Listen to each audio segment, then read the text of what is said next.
ინფორმაცია იმის შესახებ, რომ მიხეილ სააკაშვილმა გადაწყვიტა თქვენს ნაცვლად ლევან სანიკიძე დანიშნოს ნაციონალური მოძრაობის თავმჯდომარედ. ადასტურებთ თუ არა ამ ინფორმაციას და ასევე იმ არსებულ ინფორმაციას, რომ დაპირისპირება ნაციონალურ მოძრაობაში. როგორც ჩანს, ტრუსკავეცმა მდინარაძეს მისცეს დავალება, რომ დღეს ღარიბაშვილი სავარაუდოდ აკავება გადაფაროს რაიმე სხვა ნიუსით და მე მხოლოდ ამით შემიძლია ავხსნა სუსის ეს მორიგი ბოდვა და მათი ფანტაზიის ნაყოფი. მე ერთი რაც შემიძლია ვთქვა ლევან სანიკიძეზე არის ის, რომ ჩემი 13 წლიანი პოლიტიკური საქმიანობის მანძილზე ალბათ ერთ-ერთი ყველაზე მნიშვნელოვანი და საამაყო გადაწყვეტილება რაც მივიღე იყო ის, რომ ის დაინიშნან ერთიანი ნაციონალური მოძრაობის თავმჯდომარის მოადგილედ. მე დარწმუნებული ვარ, რომ მას ექნება ძალიან დიდი მომავალი ქართულ პოლიტიკაში, მაგრამ არა ტრუსკავეცმა მდინარაძის ჭორებით და დღის წესრიგით და კალენდრით, არამედ მისი ღირსეული გადაწყვეტილებებით. ეს შემიძლია გითხრათ მხოლოდ და მხოლოდ ამ თემაზე. ირაკლი ფავლენიშვილი ამბობს, რომ კი ტექნიკური ხასიათის პრობლემები აქვს პარტიას და ტექნიკური ხასიათის პრობლემები იწვევს ასევე პოლიტიკურ აზრთა სხვადასხვაობას. რა ტიპის პრობლემებია დღეს პარტიაში და როცა ყველაზე დიდ ოპოზიციურ პარტიაზე ვსაუბრობთ, სად ხართ, ქალბატონო თინა?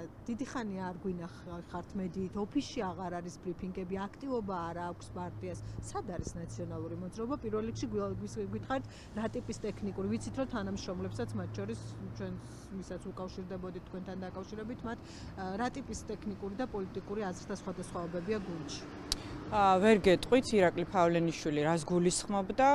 კიდევ ერთხელ ვიმეორებ, რომ იმედის, რუსთავიორის, პოსტივის და პროპაგანდისტული ტელევიზიების დღევანდელი აღტკინება ტრუსკავეცმა მდინარაძის ფანტაზიის ნაყოფის შედეგად გავრცელებულ ინფორმაციაზე ჩემის მხრიდან აიხსნება მხოლოდ იმით, რომ დღეს სავარაუდოდ დაიჭერენ ორჯერ ნაპრემიერალ პარტიის თავმჯდომარეს, რაც კიდევ ერთხელ ადასტურებს, რომ არამც თუ ტექნიკური ჭალებში, არამედ ძალიან ღრმა, სერიოზული და მათი დასასრულის მომასწავებელი პრობლემები აქვს რუსულ ოცნებას, კორუფციის, ძალადობის და იმ აღვირახსნილობის გამო, რაც ქვეყანამ ნახა 13 წლის მანძილზე და ჩემი აზრით ეს მორიგი ტყუილიც და ტრუსკავეცმა მდინარაძის ფანტაზიის ნაყოფიც, რომლის გავრცელებაც თქვენ დღეს დაგავალეს, არის სწორედ ამ მთავარი ამბის გადაფარვის მცდელობა, რომელიც სავარაუდოდ სულ რამდენიმე საათში გახდება ცნობილი საზოგადოებისთვის. რომ პარტიაში თქვენი საქმიანობის წინააღმდეგია ბევრი და იწუნებს თინა ბოკუჩავას პოლიტიკას, ბევრი, მათ შორის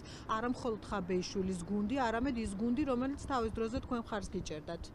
რაც მოგახსენეთ, მაყურებელმა ძალიან მინდა რომ ეს მოისმინოს, მათ შორის იმედისგან, რომლისგანაც მიჩვეული არ გაქვთ ჯანსაღი მდგომარეობა თქვენთან მიმართებაში, რომ პარტიის წევრები ითხოვენ თქვენს გადაყენებას, მათ შორის მიხეილ სააკაშვილი. პროპაგანდისტული მედიისგან, რომელიც იმ გუნდის პროპაგანდირებით არის დაკავებული, სადაც ერთმანეთს ესვრიან, იჭერენ და ფიზიკურად უსწორდებიან ასეთი კამპანიის აწევა დღეს, როდესაც მათი ერთ-ერთი მთავარი სახე და ლიდერი ორჯერ ნაპრემიერალი უკიდურესად კორუმპირებული ამ ინფორმაციას გეუბნებით ახლა რა არის ჩემი გზავნილი საზოგადოების მიმართ და პარტიაში დაპირისპირებაზე თავის არიდებით ადასტურებთ ამ ინფორმაციას. კი, გვაქვს საკითხვა ირანში განვითარებულ მოვლენებს როგორ შეაფასებთ და საქართველოს რა პოზიცია უნდა ეკავოს თქვენი აზრით ირანთან დაკავშირებით?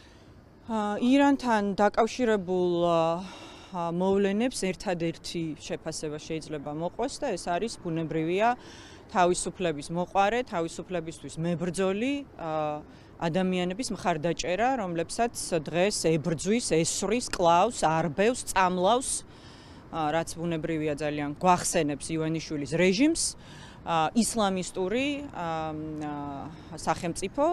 ჩვენ ვიხილეთ მათ შორის პრეზიდენტი დონალდ ტრამპის, ისევ როგორც ისრაელის და სხვა მსოფლიო ლიდერების გამოხმაურებები და არ გამოვრიცხავ ნამდვილად, რომ თავისუფალი სამყარო დადგეს ირანელი ხალხის გვერდით და იქაც, ისევე როგორც ვენესუელაში, სირიაში, ვიხილოთ რეჟიმის ცვლილება, რამაც კიდევ ერთი გამოფხიზლების შესაძლებლობა უნდა მისცეს ივანიშვილს, რომ დიქტატურა ყველგან სრულდება რომ ის აუცილებლად დასრულდება საქართველოში. იმანიშვილი ახსენეთ ახლა და საერთაშორისო ორგანიზაცია ამასთან დაკავშირებით. როგორ ბოდიში?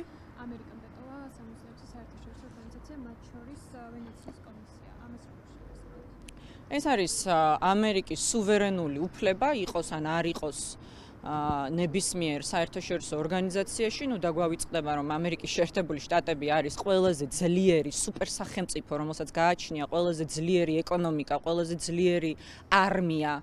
და ამიტომ როგორმე ამერიკელი ხალხის მიერ არჩეული ამერიკის პრეზიდენტი და მთავრობა იზრუნებენ საკუთარი მოქალაქეების უსაფრთხოებაზე და კეთილდღეობაზე და საცოდავი პაპუაშვილი და სხვა ქოცი პროპაგანდისტები რომ ცდილობენ ამაზე პარაზიტირებას, ეს არის ძალიან დიდი უბედურება ჩვენი ქვეყნისთვის, რომ ამით ცდილობენ გამოყვებონ ხალხი ნაცვლად იმისა, რომ რაიმე სასიკეთო გააკეთონ ჩვენი ქვეყნისთვის. ქალბატონო, ევროპარლამენტარმა რაფაელ გრუსმანმა თქვა, რომ ახლა აღმოაჩინა, რომ ბაბუამის იყო სტალინის ჯაშუში.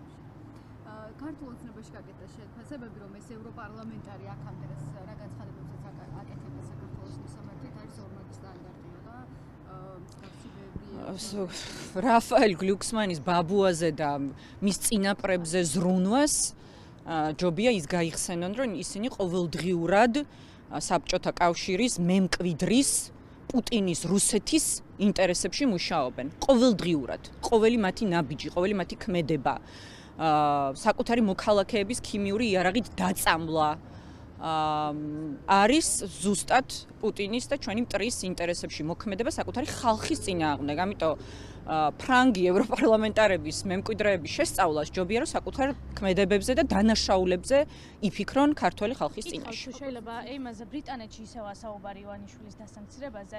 თქვენი აზრით რამდენად რეალურია და რა მოოდინები გაქვთ? არის თუ არა ამის შესაძლებლობა? კი, რა თქმა უნდა, ბრიტანეთში არის საუბარი ივანიშვილის დასანქცირებაზე. ჩვენც არაერთი შეხვედრა გვქონია ბრიტანელ პარტნიორებთან იმასთან დაკავშირებით, რომ ეს შემსწავლელი სამუშაოები დიდი ხანია მიმდინარეობს, იცით რომ რამდენიმე პირი უკვე დასანქცირებულია დიდი ბრიტანეთის მხრიდან. დიდი ბრიტანეთის ფინანსური სანქციები მართლაც წყევლაა ყველა ოლიგარქისთვის და ბუნებრივია ივანიშვილს ძალიან ეშინია ბრიტანული სანქციების, თუმცა საბოლოო ჯამში ვერ აირიდებს ის თავიდან, მათ შორის ვერც ბრიტანულ სანქციებს თუ გააგრძელებს ამ გზით სვლას, რასაც ქვია ქართველი ხალხის ნების წინააღმდეგ ქვეყნისთვის ნორმალური, დემოკრატიული, ევროპული მომავლის წართმევა, საკუთარი მოქალაქეების ქიმიური იარაღით დაწამლა, მათზე ძალადობა, დაჭერა, პოლიტიკური შურისძიება, ეს არის გზა, რომელიც მას აუცილებლად მიიყვანს ფინანსურ სანქციებამდე, მათ შორის დიდი ბრიტანეთის მხრიდან. მოდით, ლევანსაც მივცეთ საშუალება, კაია კალასზე და მეგონი დანარჩენი კითხვა.